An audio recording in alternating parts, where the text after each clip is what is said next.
बिस्मिल्लाहिर्रहमानिर्रहीम। हम जो टॉपिक स्टडी कर रहे थे वो वेक्टर्स की टाइप को, पहले हमने वेक्टर स्टडी किया फिर उसकी टाइप्स को।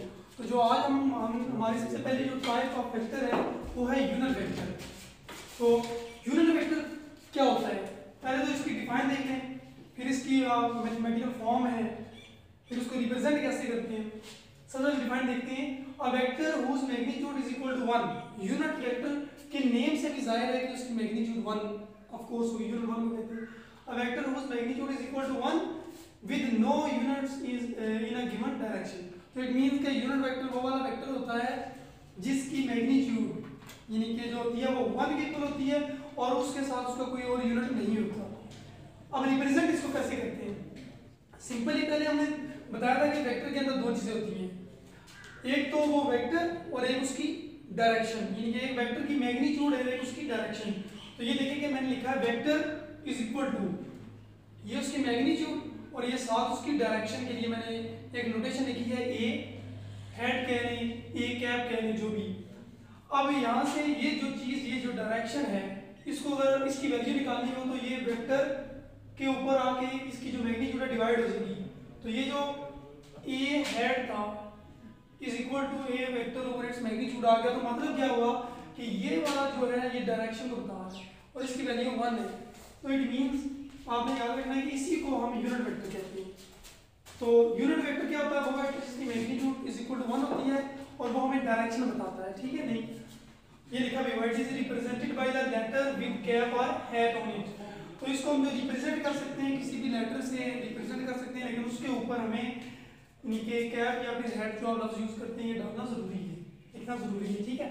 एग्जांपल आई जे के जो है हमारे पास 3 यूनिट वेक्टर होते हैं और ये आई अलोंग एक्स एक्सिस होता है, जे अलोंग वाई एक्सिस और के अलोंग जेड एक्सिस होता है। ये तीनों जो कोऑर्डिनेट्स हैं एक्सिस हैं उनके गिर्द होते हैं और इनकी वैल्यू भी 1 1 होती है। अब एक और एग्जांपल है, ये मैंने लिखा हुआ है r head show the direction of vector r. तो ये जो हमारे पास आर हेड है ये किसकी डायरेक्शन को बताएगा, जिस वेक्टर का ये यूनिट वेक्टर है। तो इट मींस कि हमारा आर एक वेक्टर था तो उसका ये यूनिट वेक्टर है। तो ये थी आज हमारी जो पहली टाइप है जो आज हम स्टडी कर रहे थे, यूनिट वेक्टर, ये हुआ है। आगे जो दूसरी टाइप हमने मतलब कि आज के टॉपिक में स्टडी करनी है, वैसे 5th नंबर में है नल वेक्टर या फिर इसको जीरो वेक्टर भी कहते हैं। ये होता क्या है, सबसे पहले हम इसकी डिफाइन को देखते हैं। A vector whose magnitude is equal to 0 and direction arbitrary. वो कह रहा है कि जो हमारे पास नल वेक्टर है या जीरो वेक्टर है वो वाला वेक्टर होता है जिसकी मैग्नीट्यूड 0 के इक्वल होती है और उसकी डायरेक्शन कोई भी हो सकती है। आर्बिट्रेरी मतलब कि तयशुदा नहीं है, ठीक है, नहीं वो चेंज हो सकती है टाइम टू टाइम या प्लेस टू प्लेस आप कह सकते हैं। तो इट मींस कि जो नल वेक्टर है उसमें उसकी जो मैग्नीट्यूड है वो 0 के इक्वल होती है हमेशा और उसकी डायरेक्शन कोई भी हो सकती है। और इसको जो रिप्रेजेंट किया जाता है 0 के ऊपर आप वेक्टर नोटेशन लिखते हैं। ये 0 है, ये ओ नहीं है, ठीक है, याद रखना है आपने, ये 0 है और इसके ऊपर वेक्टर नोटेशन है कि ये वेक्टर क्वांटिटी है। इसकी अगर एग्जांपल आपने देखनी हो तो आपके पास एक वेक्टर हो ए और उसी का नेगेटिव वेक्टर हो, जिस तरह फॉर एग्जांपल आपने उस दिन स्टडी हमने किया था कि अगर ये वेक्टर ए है और अगर हम माइनस ए वेक्टर की बात करें तो ये मैग्नीट्यूड में अगर इक्वल है तो ये डायरेक्शन अपोजिट होगी तब ये नेगेटिव कहलाएगा। नेगेटिव वेक्टर की हमने डिफाइन भी स्टडी की थी, उसमें भी हमने ये बात कर ली थी। तो इन दोनों का अगर सम करें तो आपको भी नजर आ रहा है कि ये आपस में एंटी पैरेलल हैं, अपोजिट डायरेक्शन में तभी हैं, तभी एक पॉजिटिव है और दूसरा नेगेटिव है। तो vector A plus into minus vector A is equal to 0। तो ये 0 के ऊपर आप वेक्टर नोटेशन लाजमी डालेंगे। ये इसकी रिप्रेजेंटेशन है किसकी, नल वेक्टर की और जीरो वेक्टर की। अभी जो लास्ट हमारी टाइप है इसमें आपकी जो बुक में है वो है इक्वल वेक्टर क्या होता है। सबसे पहले हम डिफाइन देखते हैं कि डिफाइन क्या है इसकी। A vector is said to be equal vectors, या फिर आप कह सकते हैं कि किसी भी वेक्टर को इक्वल वेक्टर या कुछ ज्यादा वेक्टर भी हो सकते हैं, उनको इक्वल वेक्टर कहा जाता है if they have 2 conditions satisfied. पहली है कि सेम मैग्नीट्यूड, अगर 2 वेक्टर है हमारे पास तो हम तभी उनको इक्वल कहेंगे अगर उनके फॉर्म की मैग्नीट्यूड क्या हो, सेम हो। And second thing is same direction, तो डायरेक्शन भी उनकी क्या होनी चाहिए, सेम होनी चाहिए। ऑलरेडी ड्रॉ किए थे, ये हमारे पास इक्वल वेक्टर नहीं है, क्योंकि इनमें एक कंडीशन तो फुलफिल है कि इनकी मैग्नीट्यूड इक्वल है लेकिन डायरेक्शन इक्वल नहीं है। अगर मैं कहता हूं इसको वेक्टर बी कह लेता हूं, अब मैं कह सकता हूं vector A is equal to vector B, इसमें दोनों कंडीशन सेटिस्फाई हो रही है, एक तो डायरेक्शन भी दोनों की सेम है, एक ही यानी कि समझ में है, और दूसरा इनकी मैग्नीट्यूड भी बिल्कुल सेम डायरेक्शन में है। तो आगे उसमें लिखा हुआ है regardless of the position their initial points. तो इसमें ये बात याद रखनी है कि इससे कोई फर्क नहीं पड़ता कि उनके इनिशियल पॉइंट क्या है। ये देखें ना, इस वेक्टर का इनिशियल पॉइंट इस जगह पे है और इसका इस जगह पे है, हम फिर भी इनको इक्वल वेक्टर कहेंगे क्योंकि हमारे पास दो कंडीशन से सेटिस्फाई होनी चाहिए, एक तो उनकी मैग्नीट्यूड सेम होनी चाहिए बिल्कुल, और दूसरा उनकी डायरेक्शन सेम होनी चाहिए। वो स्टार्ट कहीं से भी हो सकते हैं, इसका कोई इशू नहीं है। तो आगे इसकी एग्जांपल अगर देखनी हो तो दो वेक्टर जो मैंने ड्रॉ किए हैं ए और बी, वो पैरेलल है। ये जो नोटेशन होती है ये पैरेलल की होती है, ये पूरा वर्ड मैंने लिखा नहीं है, A parallel to B and equal in magnitude. ये देखें ए और बी आपस में क्या है, बिल्कुल पैरेलल हैं, और पैरेलल मीन क्या होता है कि दोनों बिल्कुल एक ही समत के अंदर हैं और ये मैग्नीट्यूड में भी इक्वल है, तो हम इनको कहेंगे इक्वल वेक्टर्स। अब दो से ज्यादा भी हो सकते हैं, 3 4 भी हो सकते हैं। तो ये थी आज जो हमारा पहला यानी कि हिस्सा था आज के लेक्चर का कि टाइप्स ऑफ वेक्टर।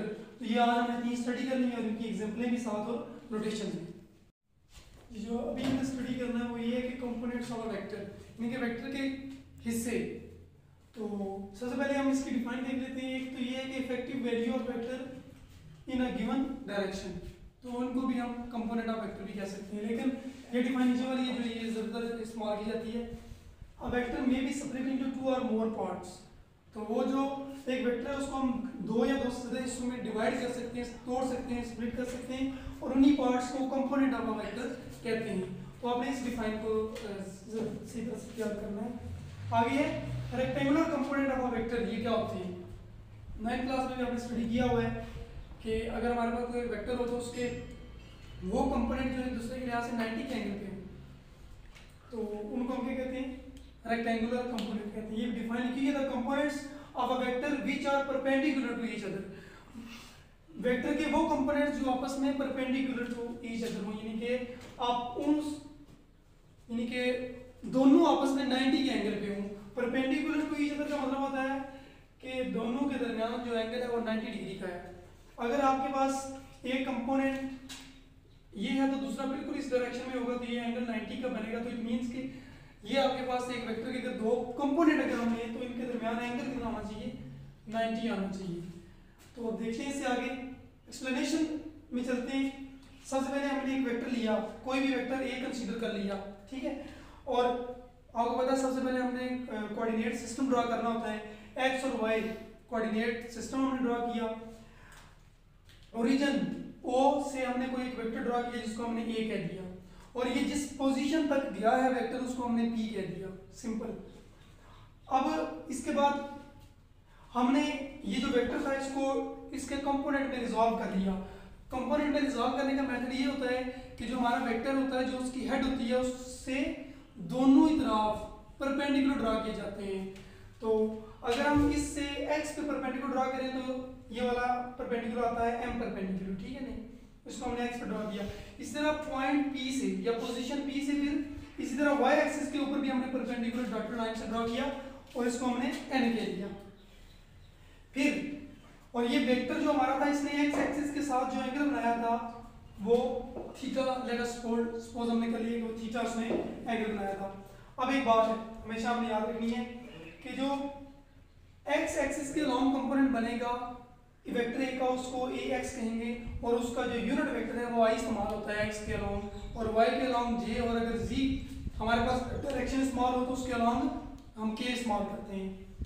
तो ये हमारा जो वेक्टर ए था उसका एक्स कंपोनेंट, या आप ऊपर वाला भी एक्स कह सकते हैं, ये दोनों आमने सामने वाले हमेशा इक्वल होते हैं।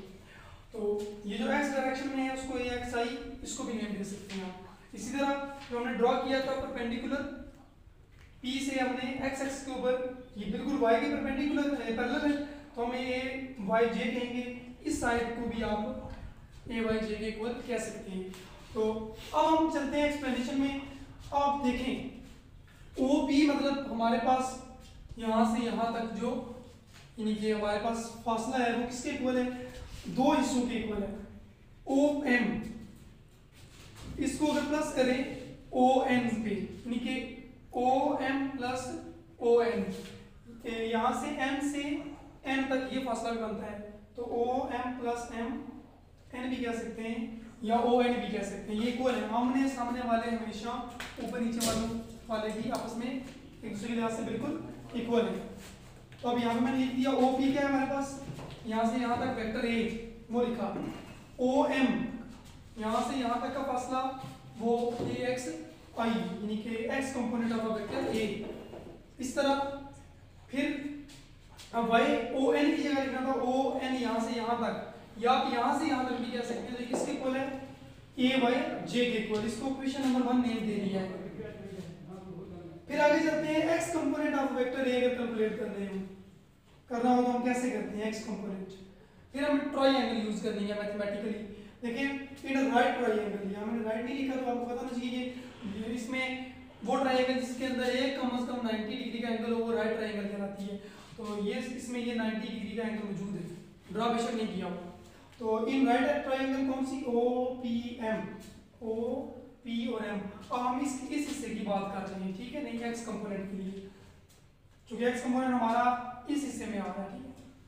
अच्छा, अब हमेशा पता होना चाहिए कि जब भी हम एक्स एक्सिस की बात करते हैं तो हम जो एंगल है वो कॉस यूज करते हैं, और चूंकि ये रियल एक्सिस होता है, और इसी तरह जब हम वाई एक्सिस की बात करते हैं तो वहां पे हम साइन यूज करते हैं।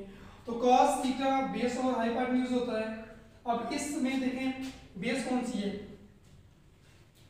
यहाँ पे हमें पता है कि 90 डिग्री का एंगल है। जिस लाइन के ऊपर एक 90 डिग्री का एंगल और एक कोई और एंगल बनता है वो लाइन बेस कहलाती है। देखें cos theta is equal to base और हाइपोटेन्यूज, तो इट मींस के बेस की जगह ओ एम आएगा। अब आपको क्लियर हो गया होगा कि हमने बेस की जगह ओ एम क्यों लिखा है, क्योंकि ये बेस की प्रॉपर्टी है कि उस पे दो एंगल बन गए थे, एक तो राइट एंगल और एक और कोई एंगल। डिवाइडेड बाय हाइपोटेन्यूज इसमें देखने कौन सा है, जो राइट एंगल के बिल्कुल, या आप कह सकते हैं 90 डिग्री के एंगल के बिल्कुल जो सामने होता है, तो इसमें कौन सा हाइपोटेन्यूज ओ पी। तो आप इज इक्वल टू, अब देखें वैल्यू इनकी लिख लें, ओ एम हमारे पास ए एक्स के बराबर है डिवाइडेड बाई ओ पी हमारे पास वेक्टर ए की मैग्नीट्यूड के इक्वल है। अब हमने वेक्टर ए यहाँ पे नहीं लिखा, सिर्फ ए लिखा है, तो मतलब कि मैग्नीट्यूड। अब ए एक्स आई नहीं लिखा, सिर्फ ए एक्स लिखा है, तो मतलब सिर्फ मैग्नीट्यूड लिखी है। अब हमने यहाँ से आई और वेक्टर ए की नोटेशन हटा दी है। अब यहाँ से अगर वैल्यू निकाले ए एक्स इधर रहने दें तो ये इसके साथ cos के साथ मल्टीप्लाई हो जाएगा, a cos of theta is equal to a x। तो ये हमारे पास जो रिलेशन आ गया है a x is equal to a cos theta, ये हमें वैल्यू देता है x कंपोनेंट की, और किस वेक्टर की, कोई भी वेक्टर a अगर हो, a का x कंपोनेंट हमें इस फार्मूला से मिलता है, x component is equal to वो वेक्टर की magnitude into cos of theta. अगर यहाँ से उसने आगे कहा है कि अब हम पहले चलते हैं y component of vector a। अब हमारे पास वही वेक्टर है, उसके y कंपोनेंट कैसे कैलकुलेट करने। अब हमने जो ट्रायंगल लेनी है वो ऊपर वाली लेनी है, क्योंकि एक बार नीचे वाली लिया, अब की बार हम ऊपर वाली लेंगे। तो इसमें देखें कि ये एंगल जो है आपका सामने नजर आ रहा है कि ये राइट एंगल है, क्योंकि ये जो डॉटेड लाइन है और ये जो सॉलिड लाइन है इनके दरमियान बिल्कुल 90 डिग्री का एंगल वाज़ेह है। इसको मैं 90 डिग्री का एंगल ड्रा करूँ तो बुक में ड्रा नहीं किया हुआ। अब हम y कंपोनेंट कैलकुलेट करेंगे तो कंसीडर करेंगे, कंसीडर राइट ट्रायंगल, ये भी राइट ट्रायंगल होगी, ठीक है। तो कौन सी होगी, ओ पी एन या ओ एन पी, जो मर्जी कह दें। तो हमने नेम क्या दिया हुआ है, O P N, O P और एन, ये वाली हमने ट्रायंगल ले ली है। अब इसमें हम देखते हैं साइन थीटा किसके इक्वल होता है। साइन थीटा होता है परपेंडिकुलर और हाइपोटेन्यूज, ये फार्मूला हमें बेसिक पता है कि साइन इसके बराबर होता है। अब देखिए परपेंडिकुलर इसमें आपके पास क्या नजर आ रहा है आपको, परपेंडिकुलर ये वाला, और उसके बाद hypotenuse O P, right angle के सामने वाला। मैंने बताया भी था कि जहाँ पे हाइपोटेन्यूज आता है वो राइट एंगल के बिल्कुल सामने वाला हिस्सा होता है। हमने हाइपोटेन्यूज की जगह ओ पी पुट किया था ना, तो राइट के बिल्कुल सामने वाला। तो अब इस केस में भी राइट के बिल्कुल सामने वाला कौन सा है, ओ पी है। देखें यहाँ पे sine theta is equal to perpendicular over hypotenuse. तो परपेंडिकुलर देख रहे हैं हमारे पास पीएम है, यहाँ पे लिखा हुआ है, तो पीएम का मतलब बिल्कुल यही है कि आपके पास ओ एन है, ठीक है। नहीं तो आप यहाँ पे कर सकते हैं, चाहे तो यहाँ लिख दें आप, ये क्या नाम है, ON ओवर OP। तो अब sine theta is equal to ON या फिर MP, नो प्रॉब्लम, किसके बराबर है, AY की। तो AY आ जाएगा, साथ हम J नहीं लिखेंगे क्योंकि हम सिर्फ मैग्नीट्यूड कैलकुलेट कर रहे हैं, और डिवाइडेड बाई OP हमारे पास वेक्टर A है जिसकी हमने सिर्फ मैग्नीट्यूड लिखनी है। तो अब हमने y की वैल्यू निकालनी है, तो y is equal to a sin of theta, ये इधर आके मल्टीप्लाई हो जाएगा, तो ये रिलेशन नंबर 3 आ जाएगा। और ये वाला वो वाला रिलेशन है जिससे हमें y component of a vector a की वैल्यू मिलती है। तो इसके बाद हम नेक्स्ट करते हैं, जो इस क्वेश्चन का अगला पॉइंट है वो ये है कि अगर आपके पास कंपोनेंट्स दिए गए हों तो आप उससे वेक्टर कैसे कैलकुलेट करते हैं। तो ये देख लें, आपको नजर आ रहा होगा कि vector A from its rectangular component, ये हमने जो कैलकुलेट किए हैं, कौन सा वाला क्वेश्चन 2 और 3, ये रेक्टेंगुलर कंपोनेंट हैं, एक वेक्टर के हिस्से हैं। इनसे वेक्टर कैसे कैलकुलेट किया जाता है, तो सिंपली इनका स्क्वायर किया जाता है, OB square is equal to OM का स्क्वायर प्लस MP का स्क्वायर। तो इसको आप लिख सकते हैं A square is equal to OB किसके बराबर है, इज इक्वल टू A। इसी तरह OM किसके इक्वल है, AX के, प्लस MP या फिर ON, ये इक्वल है, इनमें आपने कंफ्यूज नहीं होना, तो ये y का स्क्वायर। तो इधर से आपका स्क्वायर और ये स्क्वायर रूट कैंसिल हो जाएंगे आपस में, दोनों का स्क्वायर रूट लिया है, A is equal to AX square plus AY का स्क्वायर। अगर आपके पास सिंपल कंपोनेंट्स हों तो उनका स्क्वायर और स्क्वायर रूट लेना है और सम करना है आपस में, अंडर रूट के अंदर रखे तो आपके पास वेक्टर है A की वैल्यू आ जाएगी। ठीक है, हमेशा आपने इस बात को याद रखना है। अब हम फाइनल चीज की तरफ जाते हैं कि डायरेक्शन ऑफ वेक्टर ए अगर कैलकुलेट करनी हो तो कैसे करेंगे। तो डायरेक्शन ऑफ वेक्टर ए या फिर ए की कैलकुलेट करनी हो तो tan थीटा डायरेक्शन को रिप्रेजेंट करता है, और ये होती है tan, हमें पता है किसके बराबर होता है, वो होता है परपेंडिकुलर ओवर बेस, यानी कि sin ओवर cos।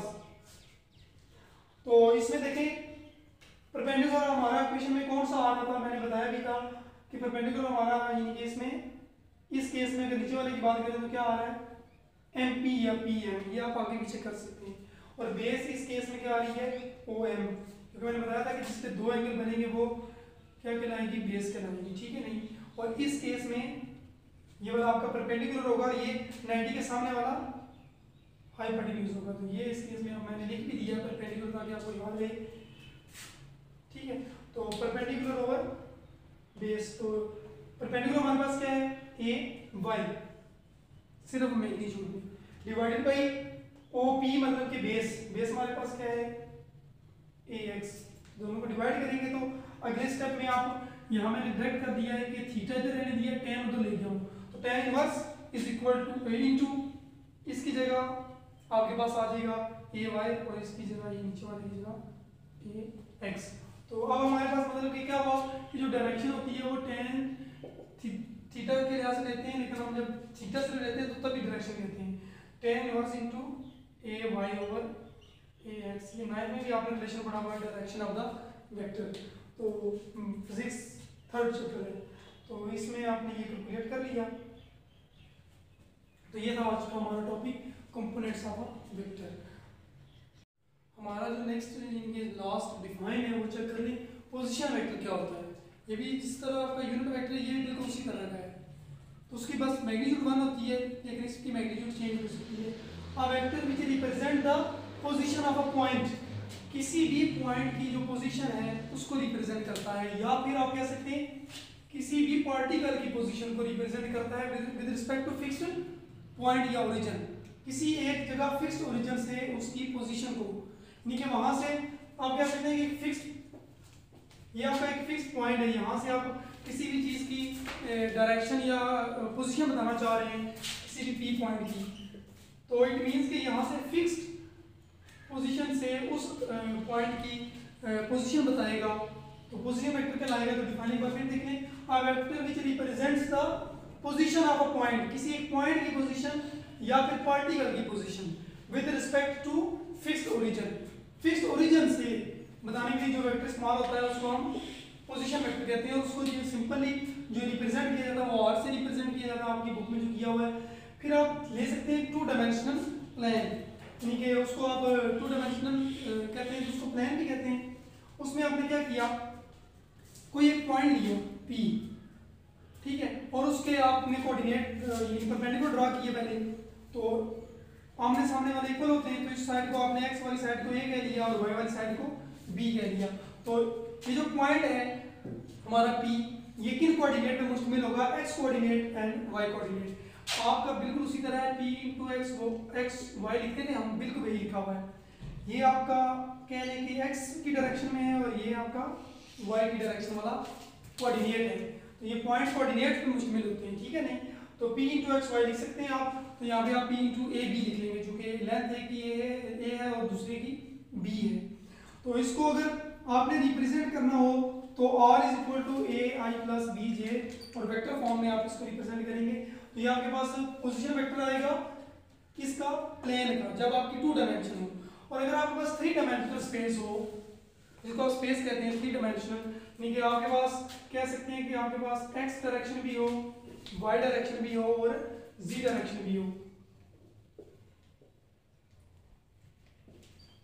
ठीक है। तो आप इसकी लेंथ a ले रहे हैं और इसकी b और इसकी c, और किसी भी जगह आपके पास कोई पॉइंट हो, ठीक है नहीं, तो वो किन कोऑर्डिनेट में मुश्तमिल होगा, इसको p कह लेंगे अगर आप सिंपली, तो ये p a b and c पे मुश्तमिल होगा। मतलब कि a b और c क्या होंगे, जो आपके कोऑर्डिनेट कंपोनेंट्स हैं वेक्टर के along x axis y and z axis, यानी कि स्पेस के लिहाज से। तो इसमें जो आपका पोजीशन वेक्टर r लिखेंगे हमेशा, वो लिखेंगे तीनों में मुश्तमिल होगा, a i plus b j plus c के यूनिट वेक्टर। और i j के क्या होते हैं, यूनिट वेक्टर होते हैं, और इनकी वैल्यू जो है 1 होती है, और ये रिप्रेजेंट करते हैं कि a अलोंग x एक्सिस, ठीक है। तो इट मींस के जो i है आपका वो इस अलोंग होता है, ठीक है नहीं, b अलोंग y एक्सिस, तो इसको j यूनिट वेक्टर से रिप्रेजेंट करते हैं। और जो c अलोंग z एक्सिस होता है तो इसको स्मॉल k से रिप्रेजेंट करते हैं। तो ये हमेशा आपने याद रखना है कि जो हमारा पोजीशन वेक्टर है वो वाला वेक्टर है जो किसी भी पॉइंट या फिर पार्टिकल की एक फिक्स्ड पॉइंट से या फिक्स्ड ओरिजिन से डायरेक्शन को बताता है, पोजीशन को एक्सप्लेन करता है। तो अगर 2 डायमेंशनल होगी तो उसको प्लेन कहेंगे, 3 डायमेंशनल होगी तो उसको स्पेस कहेंगे। तो ये जो मैंने अभी फिगर इधर बनाई है, ये आपके पास 3 डायमेंशनल है, जिसको आप स्पेस भी कहते हैं, ठीक है। तो अगर तो प्लेन के अंदर है तो आपके पास 2 कोऑर्डिनेट पे पॉइंट मुश्तमिल होगा, और अगर आप प्लेन स्पेस के अंदर है तो 3 कोऑर्डिनेट पे, सॉरी, और अगर प्लेन के अंदर है तो 2 कोऑर्डिनेट पे मुश्तमिल होगा, ठीक है। तो ये एक्सप्लेनेशन थी, और ये था हमारा आज का टॉपिक पोजीशन वेक्टर, ये लास्ट था। और अब आपने करना क्या है कि जो ऑब्जेक्टिव है वो स्कॉलर वाली बुक से भी कर सकते हैं, इल्मी वाली बुक से भी कर सकते हैं, क्योंकि यहाँ साइज नहीं है। तो ऑब्जेक्टिव आपने हर टॉपिक के साथ साथ बनी हुई है स्कॉलर पे भी, तो वहाँ से आपने खुद करते जाना है। तब तक के लिए नेक्स्ट लेक्चर तक के लिए अल्लाह हाफ़िज़।